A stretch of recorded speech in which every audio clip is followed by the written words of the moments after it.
Hey, everybody. Welcome to another How to Succeed podcast. This is How to Succeed at Raising Your Prices with Clint Babcock, longtime Sandler trainer from Sandler in Tampa Bay. And this is a big challenge here. We've had to raise prices for the pandemic and inflation. Sometimes we just have to hold prices, or you've had some other, increase, or maybe you just need to make more profit. That's okay too. We're going to talk about how to raise your prices and keep them there this week on the podcast, brought to you by Sandler, the worldwide leader in sales management and customer service training. More information at sandler.com. Clint, tell me a little bit about raising your prices and what we're talking about here today. Oh, hey, thanks, Mike. And I appreciate you inviting me on. So I'm always looking for what's happening with my client base. What's going on? What are some clues that things are changing around? And over the last, I'll say 2-3 months, I've had at least 3 different clients talk to me and come to me about, hey, we've got to take a pricing increase out to our clients and customers. And some of them may have clients and customers for a long, long time, and they didn't increase prices over a period of time, and now they realize their prices have gone up, their deliverables have gone up, and it's time to deliver that message. So this is why I thought, hey, Mike, it might make sense for us to come on, do a quick podcast around this, and give some mindsets and some techniques around how to make sure that we can do that and maintain and keep our customers happy. Thanks. I know in sales we talk so much about how to get those first initial deals, and we talk a lot about how to talk about their budget and everything there, but then we don't often circle back to the sales challenges that happen with maintaining a customer base. And like you said, if you have a client for 5-10 years, eventually you're going to have to raise a price. You're going to have to change that budget, and they already have a price fixed in their head. So I think there's a lot of challenges here. Let's start with attitude and what we need to believe, or maybe any misconceptions that a lot of salespeople have about raising prices. Yeah. So with that, let me kind of set the stage here too. You got to think within an organization, who's going to be the one that has to do that? And we'll talk about that in behavior, but you have to think that might not fall on the salespeople. It could, but it could also fall on a customer support team, a customer success team, an account retention group or team. So when you start thinking about the decision to raise prices is probably going to be made at an senior executive level. And then that has to be delivered down to the people that are going to be making that. Because salespeople just don't go, hey, let's go raise our prices on our customers, right? That probably doesn't happen, right? So the first thing is, attitude-wise, is whoever has to deliver that down to the team that's going to be delivering that message to the customer has to define the why, has to come up with, hey, this is why we're doing this, so that those folks can wrap their head around the reasons why. They will probably not agree. They will, it's just their nature probably is going to, hey, why do we need to do this? This is a difficult situation you're putting me in. So that deliverable has to be covered first. And then they have to understand that attitude-wise, that individual is going to have their own money concept. They may already think that what we're charging is a lot. Okay. And when we start thinking about money concept, Mike, you and I, we've had plenty of conversations over the years about people's money concept, where they think, wow, that increase, if I had to deal with that, could I spend that additional money? And they're fighting that because they don't like to necessarily talk about money. It's not the most comfortable conversation they have to have. And think about this. Odds are that person that has to deliver this has a great relationship with their customer and their client. And their biggest fear is hurting that relationship, right, Mike? Yeah, I wanted to jump in on this one because what you said about money concept, I found incredibly fascinating in sales in general, but especially in this raising the prices. I was in a promotional products business where a pen went up by 7 cents. And the client was furious. No, it sounds like a small amount of money at 7 cents, but if you're buying 1 million pens, that can be a lot of money.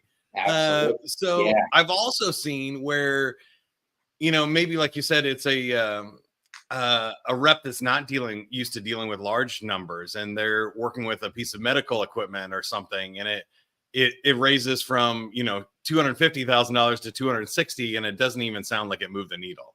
Like Right. the comparison isn't crazy, and so I find it fascinating that like a CEO could freak out about a 7-cent increase on a commodity, but also shrug off a $10,000 increase on a piece of equipment or Mhm. for labor and things. Like they kind of know that those change significantly Yeah. here. And so I think we have to be really careful about what we're selling and who we're selling it to and the Mhm. industry that we're in, right? No doubt, no doubt. And that then dovetails into, okay, if I can get comfortable with my own money concept, then that dovetails into belief. Do I have a strong core belief that our deliverables and our products and services deserve the higher price? And imagine if I don't, I'm going to really, really struggle delivering that message to the customer. Right. So that's a conceptual attitude mindset shift that I got to be able to work with, the people that are going to deliver that message, because if they don't believe, and that's the good lead with questions. Hey, do you believe what we do for our clients is worth it, that you're worth the additional dollars and cents resources so that we can continue to service our client the way that we need to and add additional features, functionality, services for that additional revenue? If you believe that, then it will help with your delivery on the technique side when it comes to that. But we got to Yeah, always. I wanted to zoom in on that a little bit too, because you get 3 challenges here that are tricky. And we talk about the U triangle and uh, Sandler, and it's yourself. You have to believe that this is not a lot of money for you. Your company, which is like, our company is a great value. We're delivering incredible return on investment. So when we raise our prices, it doesn't matter. We're worth it. We have quality. But then there's also the marketplace, which can be all over the place. So as we're recording here, Right. in the middle of 2024, we're in an election year. It's kind of up and down and things are moving around. So it might not be really bad, but sometimes in shrinking economies, price increases feel really hard. Or when your competitors are lowering their prices and you have to raise yours, that can be hard. Or Yeah. in a rising economy with incredible inflation or the pandemic, maybe it's a little bit easier to raise prices. And so all 3 of those factors come into play when you're talking about the attitude portion of this. Yeah, it sure does. Which Mike, that might lead us into the behavior side, right? Because you mentioned marketplace. Where is your position in that marketplace, right? A little bit of research and planning. So when I think of behavior, my mind goes to planning, and then, activities. How am I going to get ready for this? So I think you nailed it. Where does your organization see itself in the marketplace, and what kind of research have you done to find out, hey, are we premium and therefore we have to stay premium because that's where we deliver and that's where our marketplace is? Or are we mid-tier, or are we low tier? And we're just way too low, and now we do even have to incrementally go up. So I think the planning aspect of when, of the marketplace, where do we fit? And then, Mike, here's the biggest one about behavior. When do we need to start delivering this message? Okay. You and I run businesses. You've been a business owner. I'm a business owner. What do we hate? Surprises, right? So if somebody gives me the heads up 90 days, 180 days ahead of time that, hey, Clint, just so you know, we're going to be having to talk over the next quarter or two about next year's increase in our rates, I can start trying to wrap my head around it, rather than in December you telling me in January I've got a 20% increase coming. So the things that I've been drawn into with a number of my clients is that conversation about, hey, look, when do you plan to do this? And then a lot of times it's based upon contract renewal date. Okay, so how far out are you starting to have these conversations is absolutely key. And minimum 90 days out is when we can do the right planning, it's starting to have that conversation 90 days out. Okay. Can we talk a little bit more about pricing strategies? You and I haven't talked about it, and I don't know that Sandler has an official position on it. But I do think there are some interesting things that happen with premiums and raising your prices to have less clients, but more profitable clients. We work with companies a lot that we have to do that. They're discounting at the end of the quarter, and then they can't deliver these. They're thinking quantity over quality of clients. There's a lot of challenges with this. So maybe we should spend a little bit in this section talking about the benefits of having less but more profitable clients, or raising our prices. Or I know there's a bunch of other strategies too that can work, like, keeping older clients in lower prices and charging more for new clients, or like you said, over time, building in contract increases that might behaviorally make this a little bit easier as we go through. So one of my clients that we recently worked through this on, they know that as they start raising their prices, they know they may lose some clients.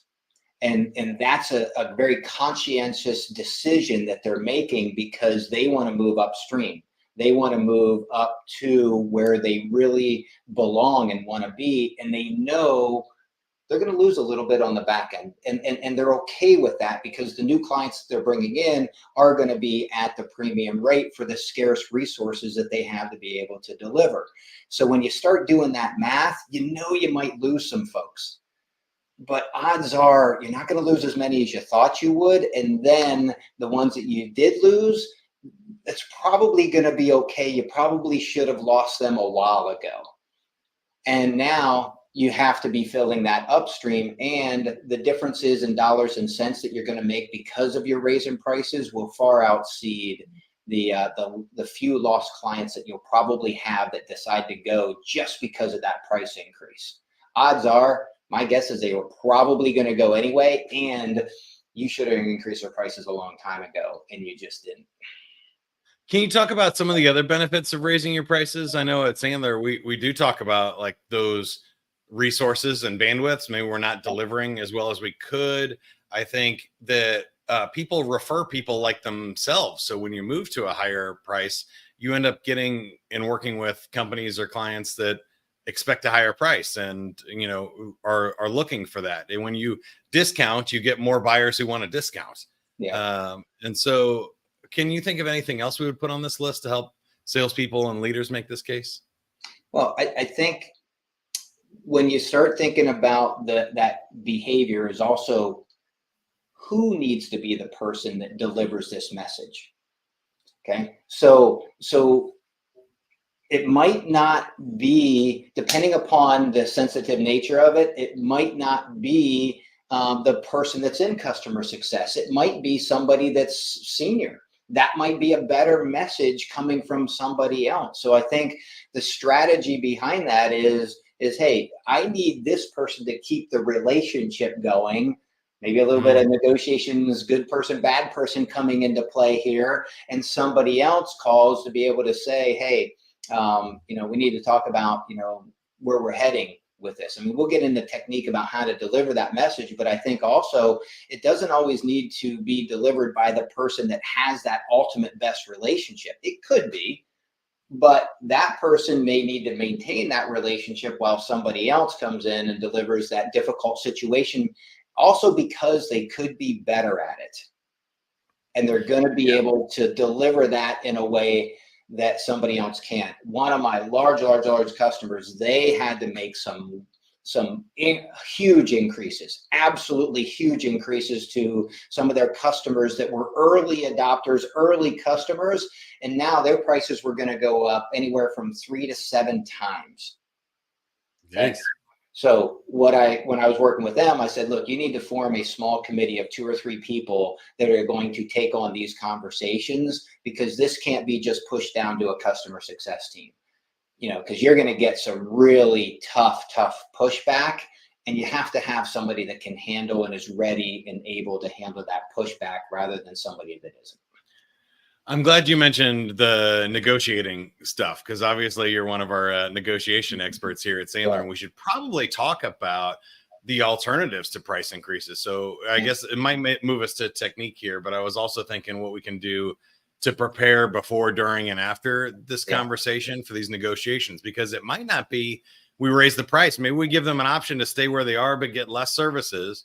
and say, hey, the tier you are on is increasing, but you're certainly welcome to drop to a lower tier or different quality, or we can trade length of contract for price increases and other things there that I think is an important part of this discussion. Yeah, I agree. Let's let's use BATNA as our link between behavior and technique. Okay. For those of you that aren't familiar with BATNA, BATNA, it just BATNA. There we go. There we go. It stands for best alternative to a negotiated agreement. Best alternative to a negotiated agreement. So when you're sitting back and thinking, all right, if they decide not to move forward with this price increase and to fire us or move in a different direction, what is their best alternative?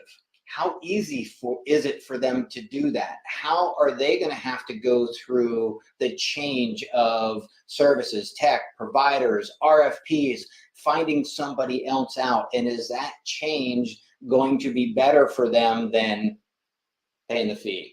Right. You know, Mike, we talk about stickiness. Yeah. Every company wants stickiness. The stickier you are, the harder it is for people to change, the more they realize, wow, you know, something, if we did decide to move to a new provider, that means retraining our people. That means a new system. That means us going out to the marketplace to vet and find out who's going to be the, you know, next provider for us. Time, energy, effort, all that goes into it. Is it worth the increase? Probably not. So then you start thinking, if it's not, now we got to start talking about techniques. And, you know, with this, if it's being delivered by a, you know, person that has that relationship, what I think is important is whenever you're doing that quarterly business review or your updated review, you have to weave this into your upfront contract. Right. I just think that it's not like, if I'm calling you, Mike, to raise prices, I'm not calling you just to talk about raising your price. I'm going to talk about, you know, hey, Mike, you know, we got a lot of things that we need to talk about today. Let me give you my top 3 agenda items. Number 1 is I want to tell you a little bit about the new functionality we just inserted into our platform. I do also need to talk to you about our upcoming annual renewal that's happening in November, and we are having a price increase. I want to be able to talk to you about what you can expect there. And then I also want to talk to you about blah, blah, blah, blah, right?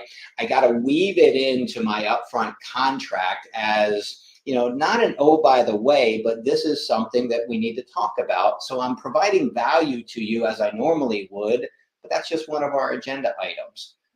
You know, so that way it gets, I think it gets that person has to deliver that very much more comfortable that that's not the only thing we're going to talk about today. You brought up a great point, and usually we do this at the beginning, but now I think it's a great time to bring it up, is what are some other things not to do? I'm thinking, you know, you mentioned, you know, ignoring it, waiting to the last minute, trying to hide it or other things. I think I also see people blame the company, which is a terrible move of saying, oh, sorry, it's our policy to raise prices 10%. And me as the buyer, I always want to say, well, my policy is to not get a price increase. So we got a policy standoff here, right? And like, just fight. Like that's a nothing word that doesn't mean anything. So can you think of any other common mistakes here in techniques or things salespeople do to maybe not help themselves? Well, probably the one that hits me the most is they send it in an email or they send it in a letter, right? Now, don't get me wrong. If you've got thousands and thousands of customers and such, it's unrealistic to pick up the phone and call everybody. I get it. And, you know, and Mike, when our power company decides to raise the rate, we don't get a call, right? I get it from that standpoint, but I think putting it into an email or a letter is probably not a really good practice if you've got that strong relationship with your client. And then also, I think I think being wishy-washy, being non, I don't want to say assertive, but being like, hey, Mike, you know, we're going through being too afraid to deliver it in that. There you go. The posturing, right? Can't be, I am so sorry. This is not right for you. I'm just being done, you know, I'm doing what I'm being asked to do, right? That is That's what huge. not to do. What not to do. This is where that belief system kicks in, the attitude kicks in to be going, all right, I got the conviction that, hey, this is what's going to be, this is what's happening. It's a good thing for us to be able to continue to service you the way that we need to. It's a move we have to make as an organization and have that backbone, if you will, of being able to deliver it. So, and then I was thinking we can flip back to what to do if you had any other techniques in mind. I think the flip side of that for me is having that value conversation, and just like we would do on an initial sale, talking about how big their problems are, yeah. understanding the value and return on investment that they're getting, and circling back to a review of their paying budget and decision-making criteria in order to qualify this new price and this product or this service at this new price. No, I like it. Yeah. Getting him into a conversation. Hey, you know, something, I don't know if I was talking to you, Mike, I don't know if I wasn't around when you all decided to move forward with our services, solutions. Hey, help me out. You know, what was it that caused you to move from us? Getting them back to think about that as well. And, you know, and doing a little bit of recap. It's okay to do a little thermometer, even ahead of time. You know, maybe if I know I've got to have a conversation with you next month on raising your prices, maybe this conversation is a preemptive conversation. Mike, just a gut check, scale 0 to 10. How are we doing? You good? You happy? Okay, great. Now I know what kind of disposition I'm going to be dealing with a month from now. Okay. Yeah. So here's what I've seen recently is an organization has gone out, they're raising their prices, and they put together some really good talking points on the why, and basically almost what I'd call the rebuttal, right? If, you know, think about it, Mike, if somebody's raising prices on you, you might say, well, you know, something, well, what am I getting for that? Maybe you're not getting any additional features and functionality or services or what have you, but the rebuttal sounds like this. Well, Mike, you know, in order for us to continue to service our clients and continue to invest in our products and services and our team and our people, this is what we're going to have to do. Okay. Here's what I've been coaching this team on. Nobody wants to hear a rebuttal. You don't all of a sudden, now that I said that to you, Mike, you don't all of a sudden go, you know something, Clint, you're right. Thank you so much for that 20% increase. I appreciate it. I feel so much better now that I understand that. Doesn't mean that rebuttal or that reason isn't valid. It just has to end in the form of a question. Right? So Mike, I know this is tough, but hey, I'm just curious. Can you give me one thing over the last 3 or 4 years that hasn't gone up? You know, yeah. Hey, Mike, you know, finish it with a question. Well, hey, Mike, you know, something, I'm just curious, based upon what we have been delivering for you and everything. I mean, are you happy with what we have been doing? So in other words, just don't stop with a rebuttal, whatever that is, the natural flow of a question back, because whatever you say isn't going to make them feel better. You just have to keep the conversation and the connection flowing and going. You're just not going to be able to rebuttal your way to somebody going, oh, okay, I get it now. Thank you very much. No, happy to pay that increase. Isn't going to happen. Yeah, I think there's something interesting in what you did there for everybody listening today. One is we don't want to apologize, but you can be disarmingly honest and say, look, nobody wants to hear their prices going up, right? So I understand this is not the ideal situation. In an ideal world, sure, we could always lower our prices every 10% every year, but we don't live in that fantasy world, right? Now I'm being a little bit strong about it, but when you're disarmingly honest like that, you're saying like, this is a fact, it's a reality. I know that it's not great, but is this something that you can live with on a scale of 1 to 10? How bad is this going to damage our relationship? Are we still going to be able to get you a return on your investment or solve your problems at this, new budget? Is a better question than just like, hey, sorry, it stinks, but prices are going up, and then just leaving it there. Right. Yeah. And it also comes down to a lot of style, right? It could be, hey, Mike, look, nope, I don't like having this conversation with you. It's not comfortable for me, a little bit of not okay, but here's the reality, and here's what we're going through and dealing with. Now, one last tactic or technique I could throw at you that could help if it makes sense. This is all style and doesn't have to be, but you could use anchoring, right? Anchoring, in other words, hey, Mike, look, we've been talking about this for the last, 3, 4, 5, 6 months. We don't make these decisions lightly. We were looking at about a 20% increase. But however, based upon how long you've been with us, it's going to end up being 12%, right? Anchored up a little bit. Now all of a sudden they're doing the math, or, hey, it was going to be a $500 a month increase. But hey, based upon how long with you, we've settled in on a $300 increase, whatever that is. A little bit of that anchoring aspect isn't a bad thing. It gets them feeling like, okay, there was some thought and energy and effort put behind what the deliverable and what the increase was, as opposed to just an across the board cost of living increase, take it or leave it. Yeah, I think we see that a lot with health insurance companies and things where their prices typically go up every single year. And they're like, hey, we got great news. It's only going up 5% this year. The national average was 33%. And so, we were able to save you whatever that is, 28% on your increase this year. And they're celebrating when it stays the same and doesn't go up. I think that's a different sort of expectation, and that's sort of anchoring does help. It doesn't fix the problem, but I think it definitely lets them know, like, hey, our competitors increased by twice as much, we're only going up 50%. Like that's a big data point for them to intellectually justify it too. Sure is. Now, to your point, giving them, you mentioned earlier about giving them some negotiation ability. I think there's a balance there of maybe giving them one place to go to allow somebody to have a win is good, but we don't want to make it about the pricing. We don't go, okay, well, instead of 300, it could be this, it could be 250 or 200. We want to be pretty stayed on, hey, this is where we're at. There's, non-negotiable around the price.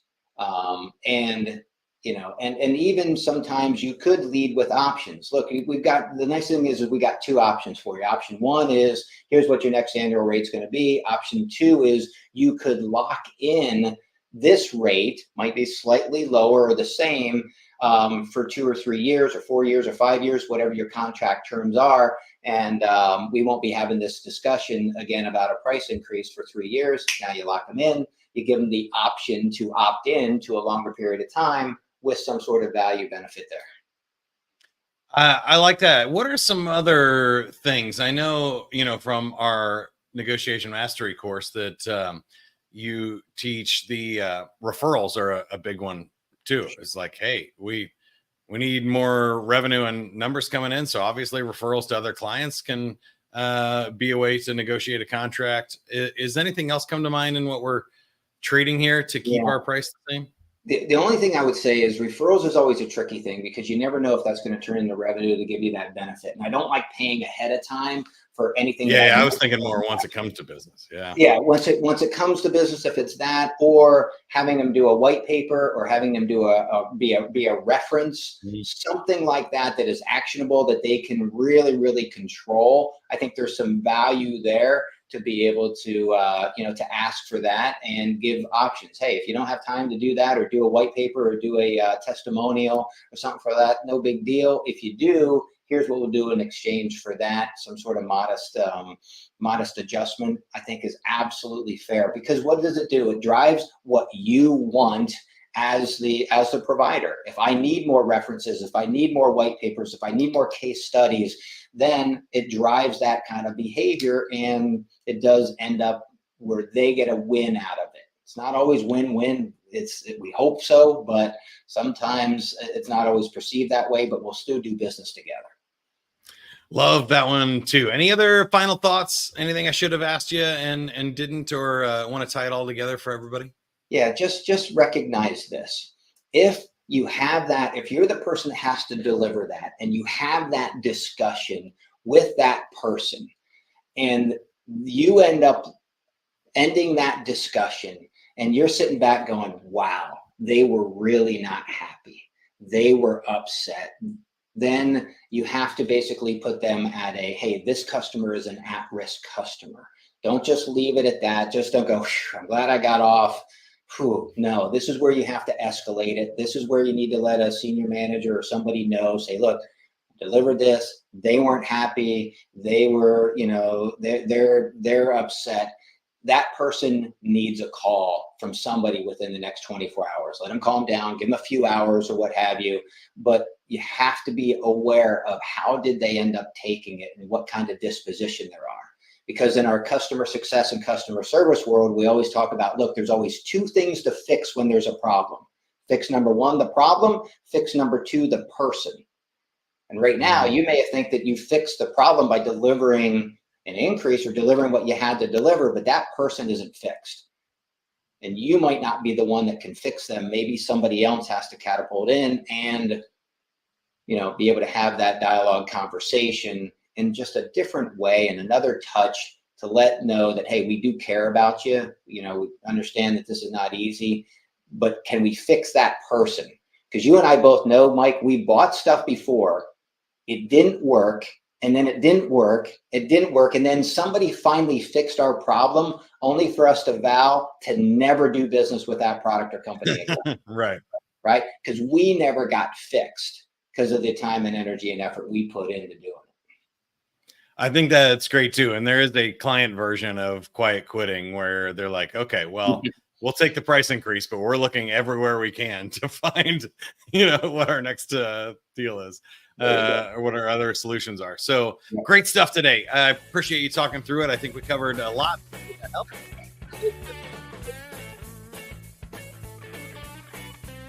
If you need help with sales challenges like this, go to Sandler.com, reach out to a local training center or our enterprise team who deals with large companies around the world in multiple locations and large sales forces. Sandler is the worldwide leader in sales management and customer service training. Until next time, whatever you are, be a good one. Good selling, everybody.